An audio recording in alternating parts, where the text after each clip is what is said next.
Hello friends, this is Kumar and I welcome all of you to my YouTube channel. Friends, today I am here to discuss with you The Stolen Boat by William Wordsworth. In this poem, the poet describes a memorable experience of his boyhood. One summer evening, he found a little boat tied to a willow tree on the inside of a rocky lake. He jumped into the boat and pushed it away from the shore. It was, in a way, an act of stealing. As he went rowing with full confidence, he fixed his eyes on the top of a craggy ridge. Suddenly, from behind that craggy ridge, a huge black peak raised its head. To the poet, it appeared as if it were a living being with a will of its own. The peak seemed to increase in size till it came between the poet and the stars in the sky. The poet felt as if the peak was advancing towards him. He was filled with fear and he turned the boat back towards the shore. He left the boat at its place and went home through the meadows. Now he was in a grave and serious mood. For many days his brain remained perplexed. He had a feeling that there were huge and mighty forms in nature that had a life of their own. As the poet grew in years, he came to believe that the universe itself was a being with its own life, spirit, and wisdom. It is this wisdom or spirit that shapes matter into different forms and gives to these forms the life and movement that they have. It was this philosophy of nature that Wordsworth developed in his life. The Stolen Boat by William Wordsworth. Now let us read the poem. One summer evening, led by her. Led by her means led by nature. I found a little boat tied to a willow tree. Willow tree is a tree with thin, flexible branches and long, narrow leaves, often growing near water. Within a rocky cave. It is a hollow in the side of a rock. Its usual home, straight, I unloosed her chain. Straight means immediately. Unloosed means made loose or untied. And stepping in, pushed from the shore. One summer evening, the poet was led by nature to find a little boat. It was tied to a willow tree. The boat was tied inside a rocky cave where it usually lay. The poet immediately untied the chain, then jumped into the boat and pushed it away from the shore. It was an act of stealth. Stealth means stealing. And troubled pleasure. Troubled pleasure means there was pleasure in rowing the boat, but this pleasure was disturbed by a sense of guilt.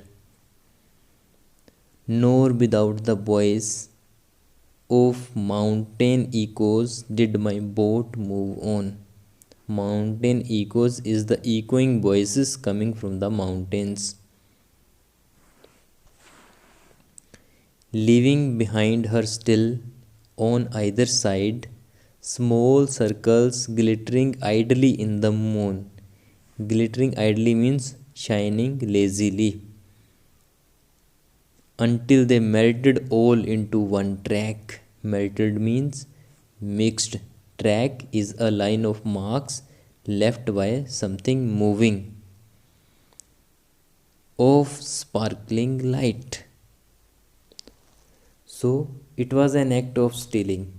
Thus his pleasure of boating was mixed with a disturbing sense of guilt. As the boat moved on, the sound of rowing echoed through the mountains. It left behind it on both sides small circles of water glittering idly in the light of the moon. At last, these small circles melted into each other and became a single track of bright light. But now,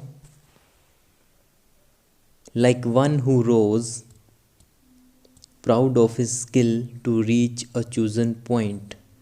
Chosen point is a fixed place with an unswerving line. Unswerving means not deviating or steady or constant. Line means course. I fixed my view upon the summit of a craggy ridge. Summit is the highest point or the top. Craggy means rocky. Ridge is a long mountain range. The horizon's utmost boundary. Utmost means the farthest. Far above was nothing but the stars and the grey sky. But now the poet was feeling like one who is proud of his skill in rowing and rows his boat steadily in one fixed direction to reach a chosen point. He fixed his eyes on the top of a craggy ridge. It seemed to be the farthest boundary of the horizon. Beyond it, there was nothing except the stars and the sky. She was an elfin pinnace. Lustily, I dipped my oars into the silent lake. Elfin means fairy. Pinnace means a light boat. Lustily means vigorously. And as I rose upon the strokes, appeared himself while applying the strokes with the oars.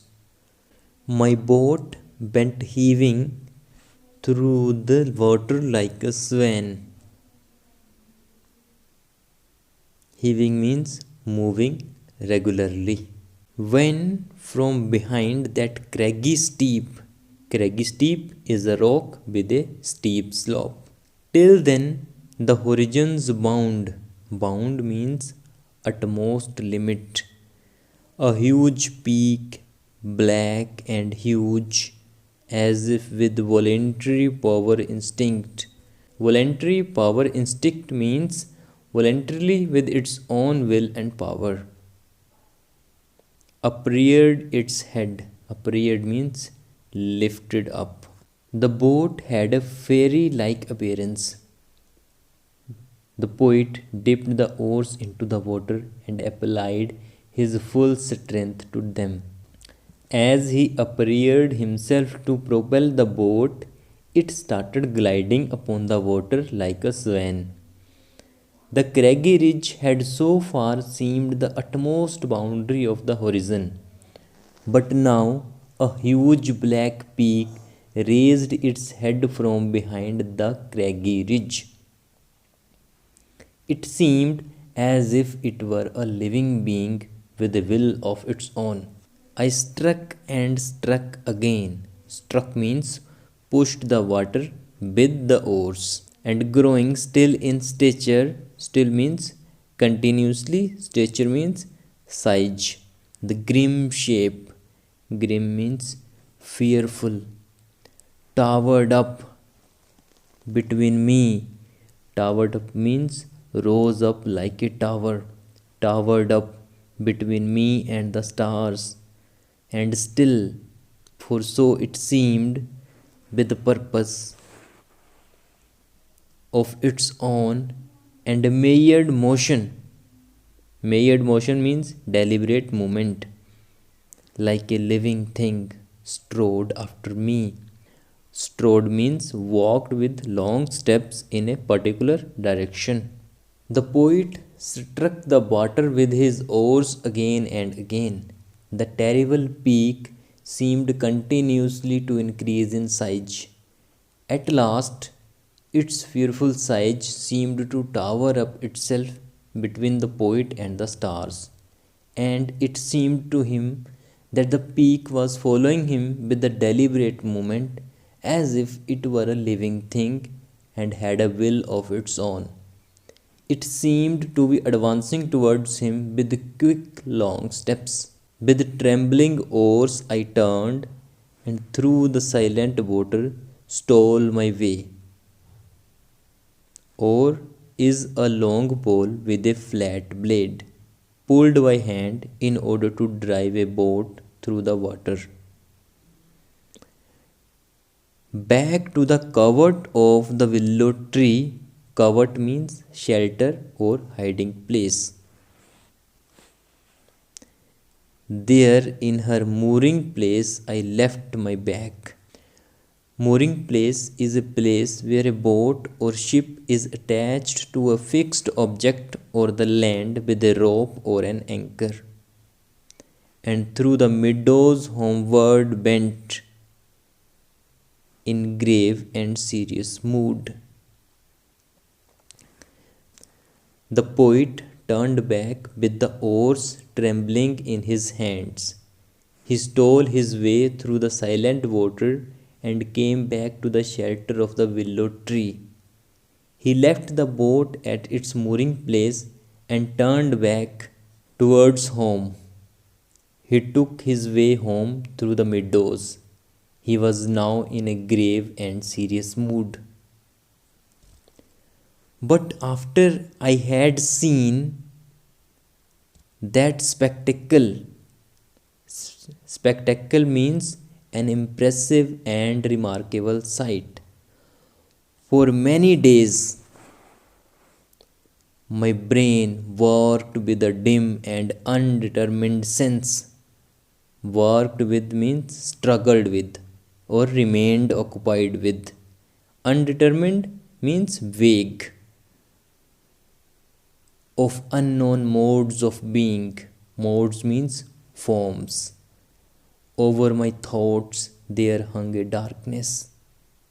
Call it solitude. Solitude of blank desertion.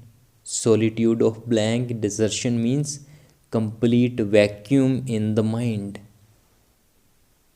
But for many days after the poet had witnessed that spectacle, his brain was perplexed by a dim and vague feeling that there were beings whose existence was unknown to men. A complete darkness enveloped his thoughts and he felt a complete vacuum in his mind. One may call it a solitude of blank desertion. No familiar shapes remained, no pleasant images of trees, of sea or sky, no colors of green fields. But huge and mighty forms, mighty means powerful or strong, that do not live. Like living men, moved slowly through the wind by day and were a trouble to my dreams. Were a trouble to my dreams means disturbed me even in my dreams. The poet was now hardly conscious of the familiar objects around him, the green fields, the sky, the trees, and the sea. Huge and mighty forms kept moving slowly through his mind day and night. These forms had a life of their own, unlike the life of human beings. These forms kept him disturbed not only during the day but also at night during his dreams.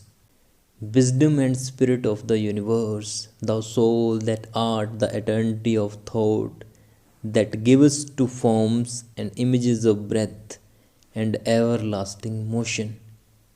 Eternity of thought means the source of eternal thought.